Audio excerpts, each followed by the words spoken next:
فاعبد الله مخلصا له الدين ألا لله الدين الخالص. الحمد لله رب العالمين والعاقبة للمتقين ولا عدوان إلا على الظالمين وأشهد أن لا إله إلا الله ولي الصالحين وأشهد أن محمدا عبده ورسوله إمام المتقين صلى الله عليه وعلى آله وأصحابه أجمعين. أما بعد, mes chers frères en Allah, craignez Allah. Craignez Allah tabaraka wa ta'ala. Et soyez conscients durant ces jours et ces nuits, car ce ne sont que des étapes par lesquelles vous passez pour aller vers l'au-delà jusqu'à atteindre la fin du voyage. Chaque jour que vous vivez vous éloigne un peu plus de la vie sur terre et vous rapproche un peu plus de l'au-delà. Et grand sera le bonheur du serviteur qui aura su exploiter les occasions de se rapprocher de son maître, tabaraka wa ta'ala. Et grand sera le bonheur du serviteur qui aura su les utiliser dans l'obéissance à Allah et s'éloigner de la désobéissance à Allah. Grand sera le bonheur du serviteur qui aura tiré leçon de ces changements d'état et de situation. Grand sera le bonheur du serviteur qui s'est bien guidé à travers ses variations vers les sagesses magnifiques d'Allah tabaraka wa ta'ala et ses secrets. Dans le sens, Allah dit, Allah fait alterner la nuit et le jour. Il y a là un sujet de réflexion pour ceux qui sont clairvoyants. Donc mes frères en Allah, n'avez-vous pas vu ce soleil? Regardez le soleil. Chaque jour, qu'est-ce qu'il fait? Il se lève de son levant et se couche à son couchant. Et il y a en cela le plus grand des enseignements. Son lever, puis son coucher, sont des indications du fait que cette vie sur terre n'est pas une demeure durable, n'est pas une demeure qui va durer, mais elle n'est qu'apparition puis disparition. Apparition et disparition et extinction. N'avez-vous pas vu ces mois durant lesquels les nouvelles lunes apparaissent petites comme naissent les bébés, puis ils grandissent doucement comme grandissent les corps jusqu'à atteindre leur taille complète. Et là, ils se mettent à diminuer et à faiblir.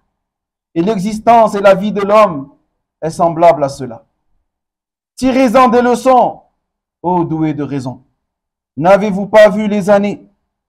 Les années, elles se succèdent les unes après les autres. Et quand arrive une nouvelle année, l'homme regarde toujours l'extrémité et la fin de cette année, qui est loin. Mais ensuite, tu vois les jours défiler. Les jours, ils défilent. Et l'année s'écoule en un clin d'œil, wallahi. Et voilà qu'il se retrouve à la fin de l'année. Et ainsi est la vie de l'homme. Ceci est la vie de l'homme. Il regarde et attend la fin. Et attend son extrémité, attend le bout. Il regarde ce qui est loin. Il regarde ce qui est loin. Puis soudainement, il se fait charger par la mort. Il se fait charger par la mort. Dans le sens, Allah dit, l'agonie de la mort fait apparaître la vérité. L'agonie de la mort fait apparaître la vérité. Voilà ce dont tu t'écartais. Il se peut que l'homme pense qu'il va vivre longtemps. Et tu le vois se distraire en attendant.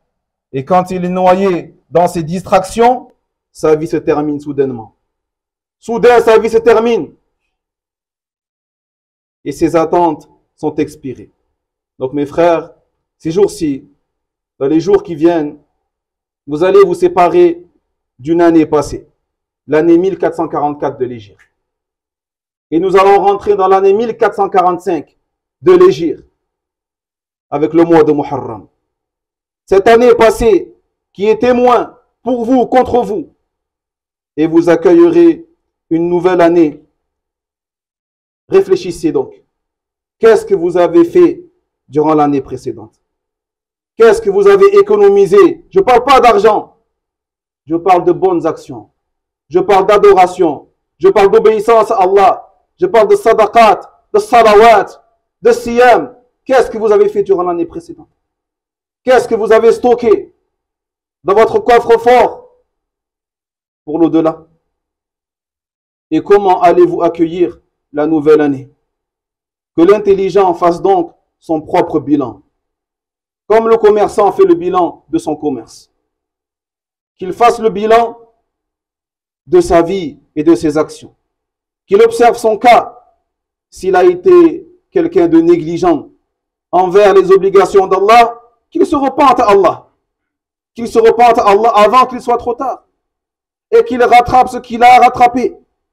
Et s'il était injuste envers lui-même, en commettant des péchés et des interdits, qu'il s'en débarrasse dès maintenant, sans attendre, avant la fin de sa vie et de son existence qui ne prévient pas. S'il fait partie de ceux à qui Allah tabaraka wa ta'ala a mis sur le droit chemin, qu'il remercie Allah. Et qu'il loue Allah tabaraka wa ta'ala et lui demande al-thabat, al-thabat, al-thabat. Le raffermissement sur cela. Jusqu'à la mort. Jusqu'à la mort. Les frères à Allah, wallahi la foi, l'iman ou la foi, c'est pas juste un souhait ou une décoration ou une étiquette. Et le repentir n'est pas seulement une parole de la langue, sans renoncement. Non, la foi, c'est ce qui est ancré dans les cœurs et qui est confirmé par les actes. La foi est ce qui est ancré dans ton cœur et que tes actes confirment. Et le repentir, c'est regretter le passé en péché. Le repentir, c'est le regret. C'est le renoncement vis-à-vis de ses péchés et un retour à Allah tabaraka wa ta'ala. En réformant, en rectifiant, en corrigeant tes œuvres et en craignant celui qui sait ce qui est caché, subhanahu wa ta'ala. Réalisez donc, mes frères, votre foi et votre repentir. Concrétisez-les dès maintenant, votre foi et votre repentir, car vous êtes toujours dans un temps où il est possible de le faire. Alors faites-le dès maintenant, car vous ne savez pas quand est-ce que ce temps va expirer. Vous ne savez pas. Mes frères Allah, prenez en compte ce qu'il vous reste à vivre, en tirant des leçons du passé, et sachez que tout arrivant est proche. Tout arrivant, wallah, il est proche. Et tous qui sont présents parmi vous sont voués à partir tôt ou tard. Tous qui sont présents parmi vous, vos proches, vos parents, vos enfants, vos frères, vos sœurs, sont voués à partir. Tôt ou tard, prenez donc les devants en faisant des actions avant le grand départ. Allahumma a'izz al-islam wal-muslimin. Allahumma a'izz al-islam wal-muslimin. اللهم اعز الإسلام والمسلمين واحمي حوزة الدين وانصر عبادك الموحدين اللهم آمنا في أوطاننا وأصلح أئمتنا وولاة أمورنا ودلهم على الرشاد وباعد بينهم وبين سبل أهل الكفر والفساد يا أرحم الراحمين عباد الرحمن إن الله يأمر بالعدل والإحسان وإيتاء ذي القربى وينهى عن الفحشاء والمنكر والبغي يعظكم لعلكم تذكرون فاذكروا الله العظيم الجليل يذكركم واشكروا على عموم النعم يزدكم ولذكر الله أكبر والله يعلم ما تصنعون. وينجي الله الذين اتقوا بمفازتهم لا يمسهم السوء ولا هم يحزنون.